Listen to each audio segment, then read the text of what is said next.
Alhamdulillah. Wassalatu wassalam. Ala Rasulillah wa ala alihi wa sahbihi ajmain. Amma ba'd. A'udhu billahi minash shaitanir rajim. Bismillahir rahmanir rahim. Hunna libasul lakum wa antum libasul lahunna. Rabbi shrah li sadri wa yassir li amri wahlul 'uqdatam min lisani yafqahu qawli. I welcome all of you with the Islamic greetings.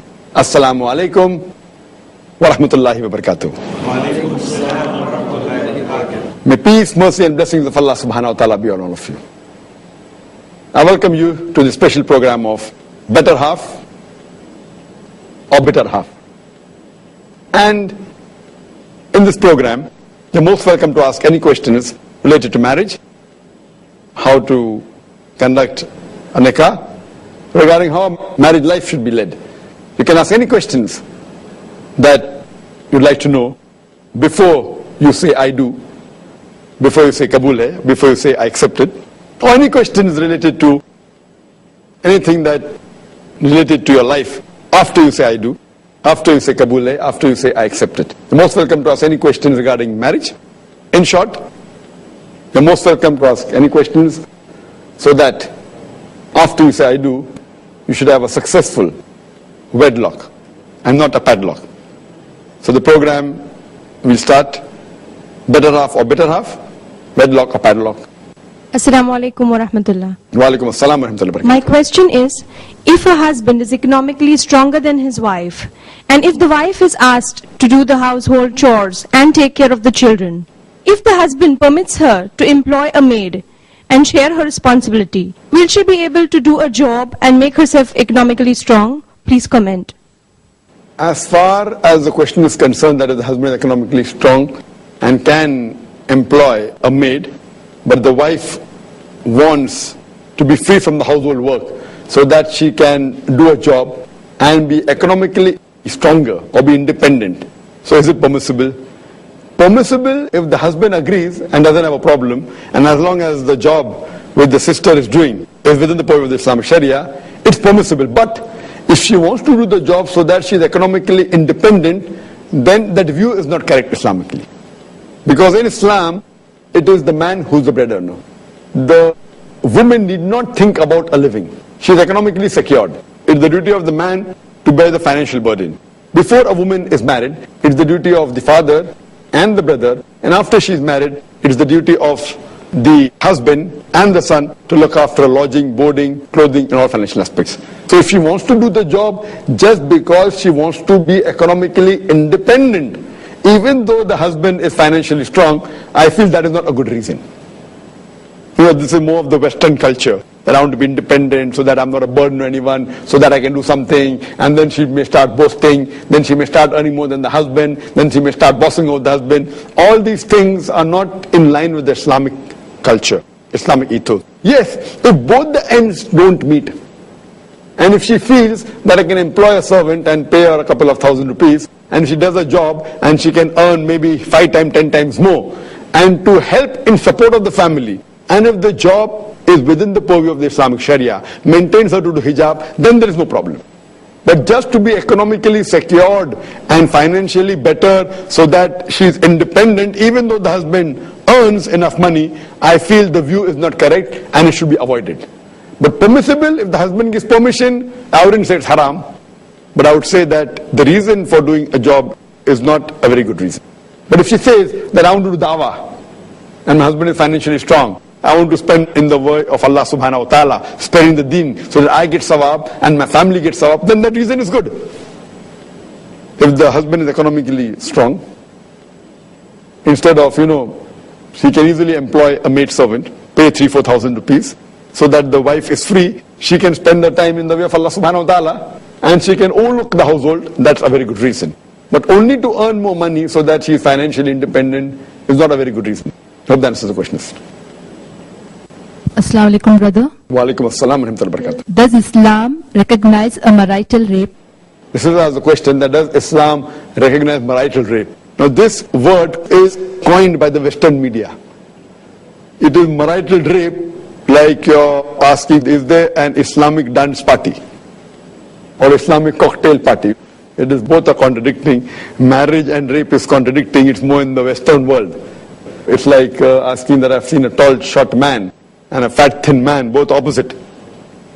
Similarly, like having an Islamic musical dance party. Music and dance, haram in Islam, and musical dance party. So similarly, marital rape. See, marriage is a sacred covenant, nikah is a sacred covenant, and the moment both man and the woman, when they join the relationship, but natural, it is permissible for both of them to have a relationship. Fine, unnecessary force should not be used, but neither should any of them deny the other spouse if the spouse wishes to. So marital rape is a new word coined by the Western media, which it doesn't carry weight in Islam. In Islam, it is the duty, as I mentioned earlier, that Allah says in the Quran in Surah Baqarah chapter 2 verse number 187, that hunna libasul lakum antum libasul lahunna. This is the verse I started my talk with, started the program with, that they, your wives, are your garments and you are their garments. So the role of the garments is to protect each other, to conceal each other, to beautify one another. So if you say that, they are your garments, so it's a duty that they help each other. If they don't help, then they aren't serving the purpose of garments. I have a garment but I won't wear it. Like, will anyone, if you own a garment, you have to wear it. If you don't wear the garment, then the purpose of garment is defeated.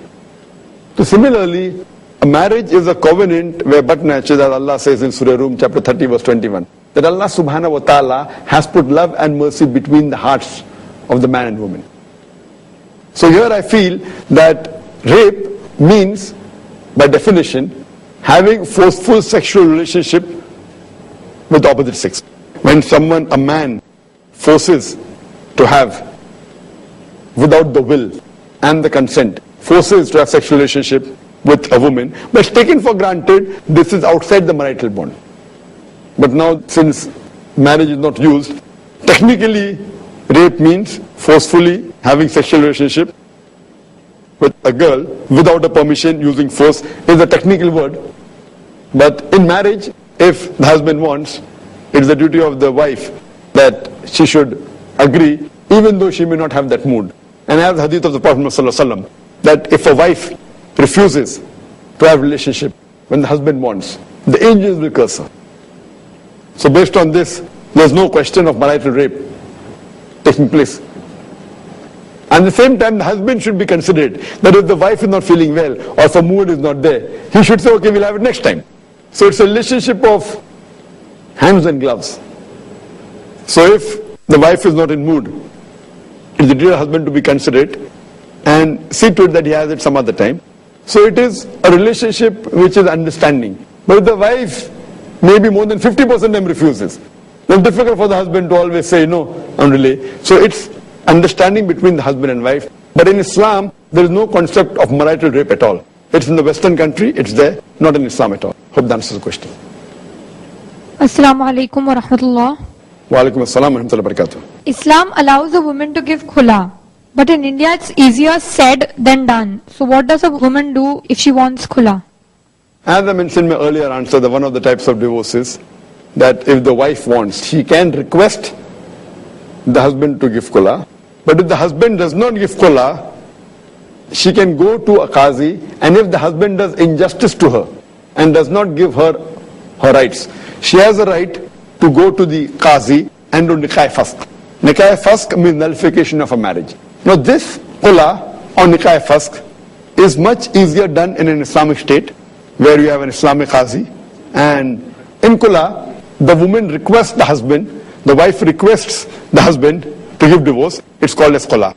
But if the husband does not agree, after the wife requests the husband to give khula and the husband does not agree to give divorce, she can go to the next stage, that is nikah fasq, that is nullification of the marriage. She can go to an Islamic qazi and prove her point that the husband is ill-treating her or not giving her her rights, not fulfilling his duties.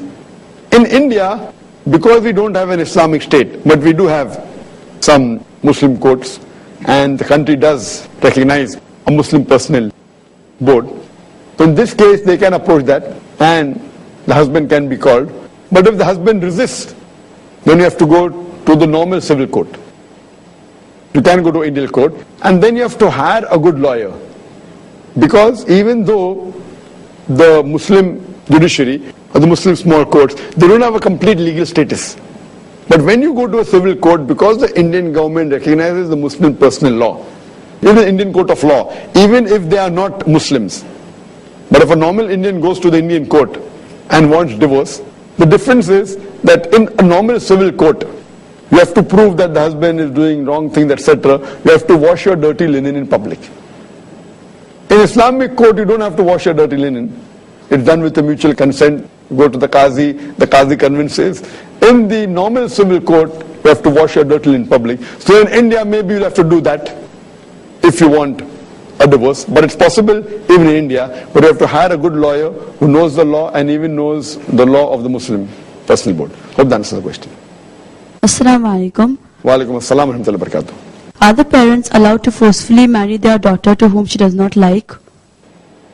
This is the question that, does Islam permit the parents to force the daughter to marry someone who they want her to marry, but the daughter does not want? In Islam, forcing anyone to marry is not permissible. The permission or the agreement of both would-be husband and wife is very important. Both husband and wife, would-be husband and wife, should agree to get married. Then only can the nikah solemnize. Then only can the marriage solemnize. But natural. The parents can guide the children, guide the daughter, give advice, give suggestions. It's good. And normally the parents give good suggestions. But if the girl feels that the parent are not suggesting a right life partner, and she wants a more Islamic life partner, or if the parents say marry Islamic life partner, and the girl says no, that I don't want to marry Islamic, I want to marry a rich and handsome man rather than Islamic man. So then I feel that the parents are right, and in this case the parents will get sawab, that they are forcing the daughter to be on the straight path. But if the girl feels that the parents want a handsome man and a rich man, but she wants a pious man, a pious husband, so in this case she is right. So it depends upon who is more on the Quran and Sunnah. But generally, a father or a mother cannot force the daughter to marry someone who she does not like. Because the hadith mentioned in Sahih Bukhari, volume number 7, in the book of Nikah, chapter number 69, hadith number 649, that once a lady by the name of Khansa bin Khadim al-Ansariya approached the Prophet and said, my father has forced me to marry a man who I don't like. And the Prophet, he nullified the marriage. So based on this, it's clear that the permission and the agreement of both would-be husband and wife is equally important. Hope that answers the question. If any other sisters have any questions? Assalamu-alaikum. Wa alaikum assalam wa rahmatullahi wa barakatuh. Is it necessary to have the nikah in the mosque? The sister has a question. Is it necessary to have the nikah in the mosque, or is it a sunnah to have the nikah in the mosque?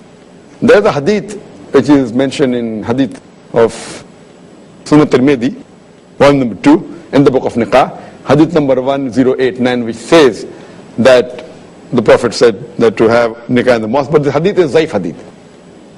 It's a weak hadith. There is no Sahih hadith that I know of in which the Prophet recommended that the nikah should take place in a mosque.